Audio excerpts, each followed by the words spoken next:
My friends, and welcome back to my channel. My name is David, and I'm here with a book haul from the holidays. This is a day or two later than I wanted to do it, but it worked out just fine because the last of the things that I had picked up came in. And over the course of this book haul, I'm going to make 2 amendments to my best of 2023 reading lists. One was something that I completely forgot about because I didn't have a physical copy here. Is absolutely probably in the top 5 of the list of books that I read this last year.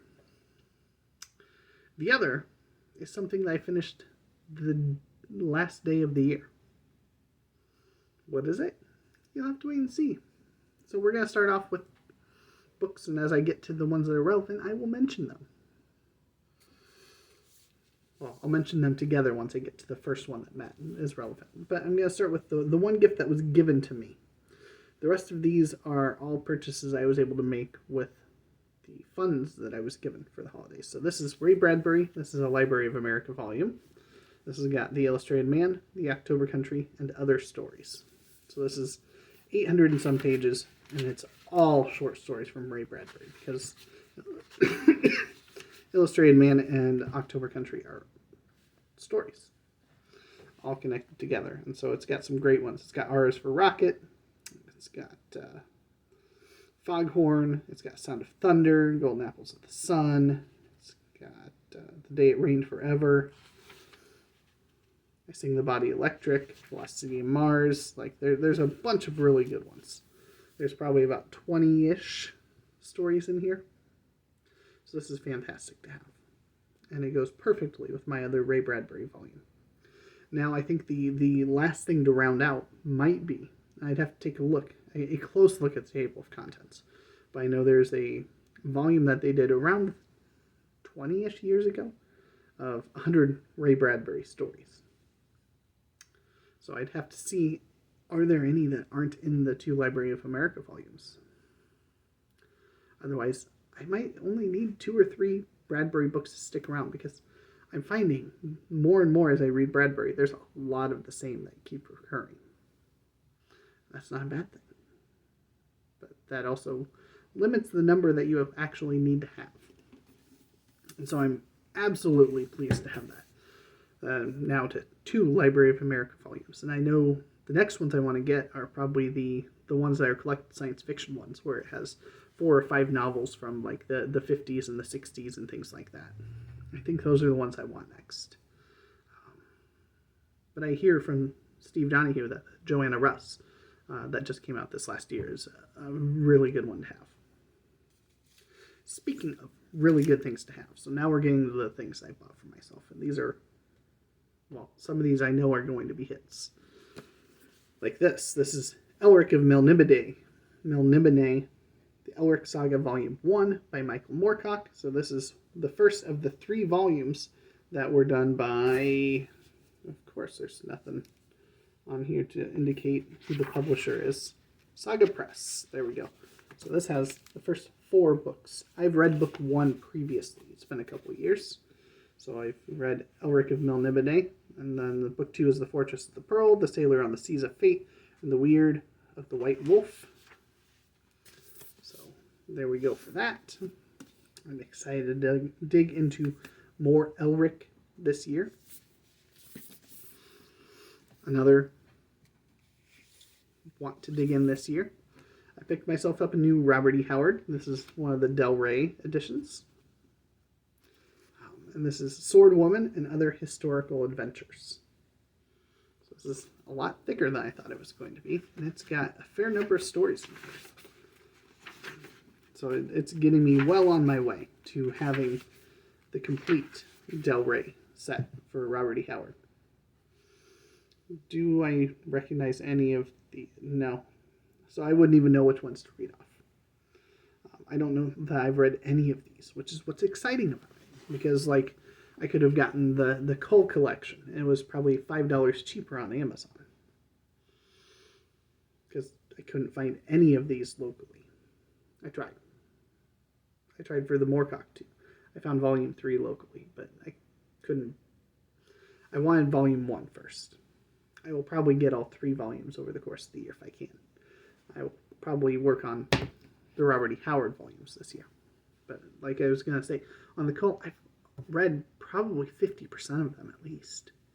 I know the one I really want for my shelf is Bran McMord, but I'm almost certain I've read 90% of the Bran McMord stories.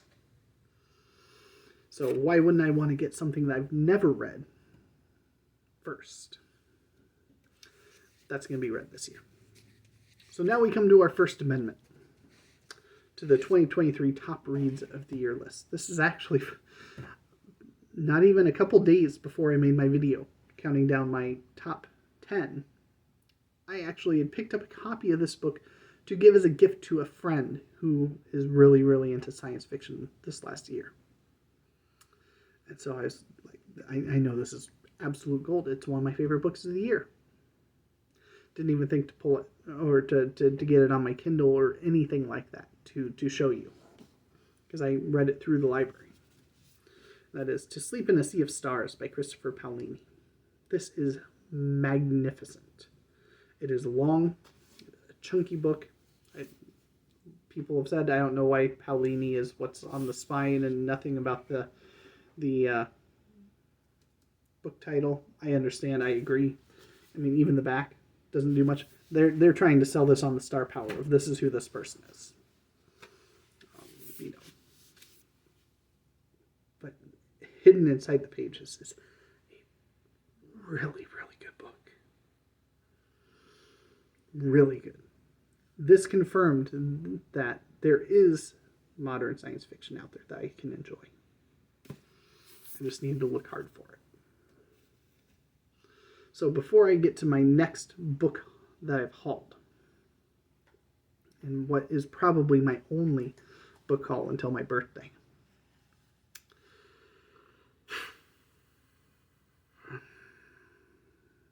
I'm a bit ashamed to pull this one up. It's a comic. Fair warning. The end is going to have the comic book hauls, but this one needs to be addressed now. I said in a fairly recent comic video that I'm not a huge fan of Superman. That's just not that interesting to have a character who is nigh invulnerable to everything other than kryptonite. How do you make that character somebody that you can not even resonate with, but like be afraid that something's going to happen to them? There's no suspense on whether or not he's going to get the villain of the week. And then I read this. This is The Death of Superman. And good Lord, this brings about Doomsday, who breaks free from his imprisoned tomb and takes on the Justice League, literally with one hand still tied behind his back, leading from all these multi-paneled things to inevitably what is going to happen, where you have just full page panels in the last issue of just the knockout drag-out fight between them. And this is absolute masterpiece. Fantastic. It reaffirmed that, yes, there can be good Superman stories. So, I hang my head in shame, because I know Steve Donahue is a huge Superman fan. I'm sure Michael K. Vaughan would tell me that I'm missing a whole bunch of others out there. So, Steve, Michael, hit me in the comments. Hit me with a Voxer message. What Superman story should I be reading next? I'm sure I can get them through a local library or through an interlibrary loan or something. So back to the book haul. My apologies for those of you that hate the comic interludes. So the reason why I have that To Sleep in a Sea of Stars is because I found it in a 2-pack with the one I wanted, which is Fractal Noise. This is the prequel in the Fractal verse. As you can see, I am wasting no time getting in here. I've already started it. I'm about 40-ish pages in. Loving it so far. Much, much smaller than the first book. And that's okay. I'm okay with it being smaller. So now that ends the brand new books. Now we get to some used books that I've picked up. 3 of these inspired by Steve Donahue directly. One of them, a bookshelf essential. And one of them, well, it's my kind of book. So we have Hamlet, Enter Critic. So Steve Donahue talked about this in his Hamlet starter kit that he made a couple years ago. And it is full of essays and whatnot, people writing about Hamlet, critiquing it on Hamlet. And a lot of them, and a lot of well-known names. So my plan is in 2024 to reread Hamlet and roll into Hamlet Enter Critic right after. I will probably read my Norton Critical Hamlet, read the essays in the back of that, and then read the ones that are in here, and just immerse myself for a month pretty much in just Hamlet. I think that'd be a really dang good month. The next one, inspired by Mr. Donahue, is the new Oxford Book of English Verse. Unfortunately, this didn't come with the cool cover of the edition that he likes to hold up. This is a very plain, got it through thrift books, so it's, the spine's a little bent, but, I'm here for it to be a reading edition. Now, the problem I have with this already, I'm not very far in, but the problem I have, there's no table of contents in here. How on earth are you going to ever find what it is that you're trying to find in here? You go to the back, yes, there's an index. It has an index of first lines and an index of authors. Okay. So what if I want to look up a specific John Keats poem or see if a specific John Keats poem is in here, I have to find Keats, go to Keats, and then flip through the Keats to see what is even in there. That is beyond useless as a reference. Which means that it will hopefully be really dang good as a read. So that is another one I'm going to try to read this year. All of these books I'm going to try to maybe not necessarily prioritize as early January, February reads, but I definitely want them to all be done by June 8th. That gives me a firm target date of, a birthday. If I can get through all of these by then, I'll be in really good shape. So the last Steve Donahue inspired pick is River Kings by Kat Jarman. A new history of the Vikings from Scandinavia to the Silk Roads. Vin, I imagine, has probably already read this. My local half-price books had these for like $7. So, brand new, pristine. They had a whole display of them. So I said, you know what? This was on Steve Donahue's 2022 best of list for history, I think. And it's Vikings, so it's sure to be a hit for me. Tying in with the Viking theme, the bookshelf essential pick that I grabbed was The Last Kingdom by Bernard Cornwell. My half-price books had this. They had a couple of others. I have one other book in the Saxon Tales. I believe it's book 4. I wanted to confirm that before blindly buying and getting the wrong stuff. So I may be back to pick up more of that series, but they aren't ones that I'll need to read because I've already read them. I want to get the entire series and then read through the entire series again because I've read probably the first 9 or 10 of them. I think there's 13 now. So I'm at like 2 out of 13.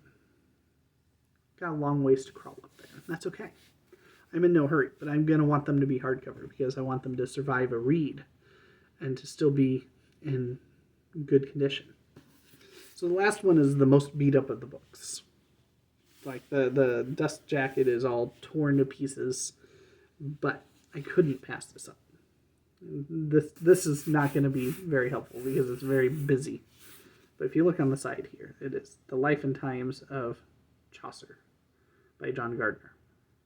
So that's the same John Gardner that did Grendel. I actually like the cover because it's from the manuscript. But this is a biography of Chaucer. I have one other biography of Chaucer on my shelf. So I'd love nothing more than to revisit, probably not Canterbury Tales, but Troilus and Cressida this year, which is his other great masterpiece. and then read this, and then I've got Chaucer's Tale by Paul Strom on my shelf, and try to knock through both of those. So that would be a good lead into what, Historathon, if that happens, or not Historathon. Well, it's a great tie-in to Historathon, but a good lead into Ancient Thon, if that comes back in June. I don't know if it's going to or not. I know the co-hosts that have joined me in the past we've all gotten busy. So I wouldn't be surprised. But, so now we come to the comics. So, those of you that are signing off now, thank you. But those of you that are sticking around, I've got some, I hope, really good comics. So the first is this Uncanny X-Force. This is Deathlock Nation. So this is Volume 2. One of my best reads last year was Volume 6 and 7 of this series, of the Uncanny X-Force. So when I saw Volume 2, I said, yeah, because I want all of them. Next, we are expanding my Sword and Sorcery shelf on comics. So we have the Chronicles of Cole. This is Volume 5. I imagine it's okay to read these kind of out of order. So this is Dead Men of the Deep and Other Stories by John Buscema, Alan Zalesnitz, Charles Vest, John Bolton, and others. This is a relatively thick volume, too. So it's going to have some, good and interesting Cole stories in there. I do have a Conan omnibus that I need to get around to. And so one of the things that I had lamented previously was my lack of Batman. I had Batman Year One. I read that at the end of last year for the second time. So I picked up Batman Black and White. This one looks like it's promising. This is Volume 1.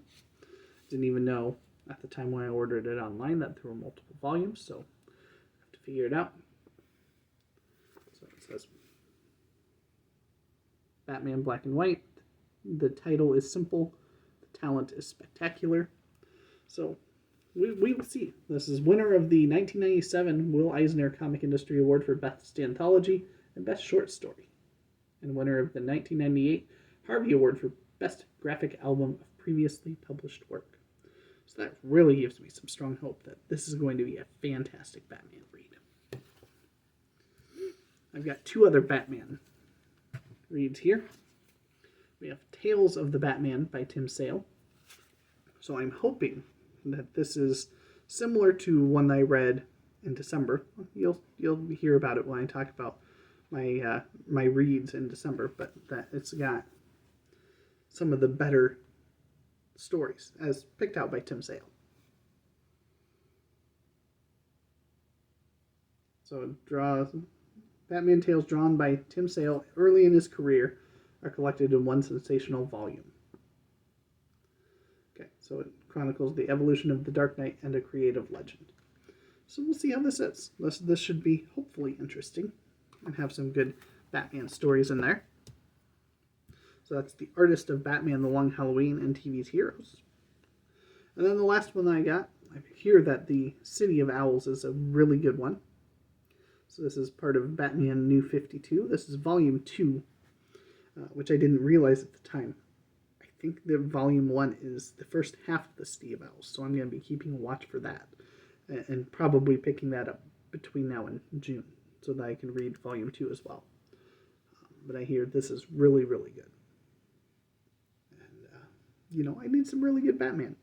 Ones that aren't going to be, $10, $20, $30 to pick up something like The Long Halloween or Hush or The Killing Joke or, some of these other ones that I know are ones I would need to read at some point in time on Batman, but are a little out of my price range currently to pick up.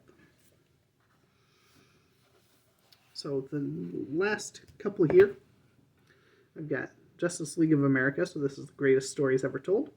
So this one, this feels a lot more like what the Green Lantern was that I had, where it is a set of really good stories as picked by somebody through the history of Justice League, probably in the earlier years. So 8 of the best JLA stories, some reprinted here for the first time. So this will be a good foot in on Justice League. I've got a couple of Justice League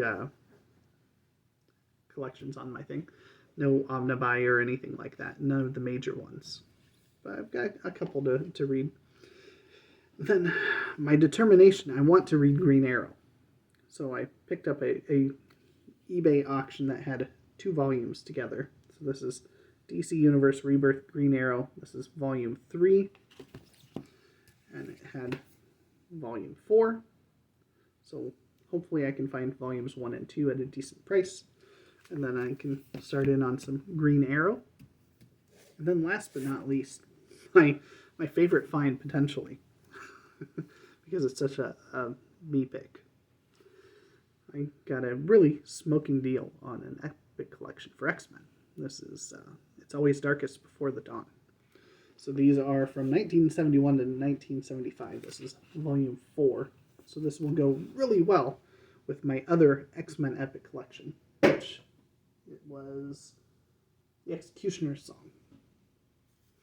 So now I have 2 of the X-Men epic collections, and this is going to have just all kinds of stuff in here to be reading, and I'm very excited about that. So there you go. I've rambled on long enough. I've got plenty of things I need to get done on my to-do list, but I didn't want to wait another day so that I can get these put away. And then my next video is going to be talking about my December reads.